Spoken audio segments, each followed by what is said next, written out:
Premiazione 200 farfalla junior maschi, anno di nascita 97. La medaglia di bronzo Lorenzo Falcone, Swim Pro. Medaglia d'argento Stefano Macchia, nuoto UISP 2003.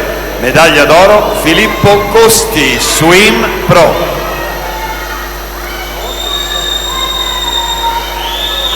Per la seconda serie 200 dorso junior femmine in corsia 1 Emilia Titarenko, alla 2 Francesca Parzani, alla 3 Simona Stival, alla 4 Matilde Di Marino, 5 Alice Grassi, 6 Martina Bontempi, 7 Arianna Giovanelli. Premiazione 1998, medaglia di bronzo Domenico Barillaro, nuoto UISP 2003.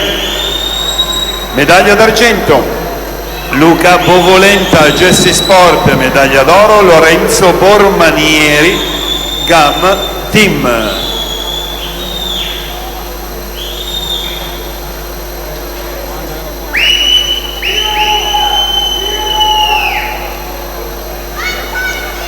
Giulia Rebusco, Sogei Swim Team al comando dopo 100 metri.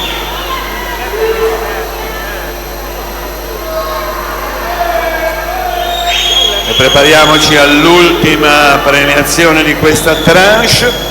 Medaglia di bronzo, categoria assoluta maschi agonisti, Riccardo Andrea Pezzotta, Gessi Sport Coop. Medaglia d'argento Stefano Brambilla, Team Trezzo Sport. Medaglia d'oro Matteo Ciampi, tiro a volo nuoto.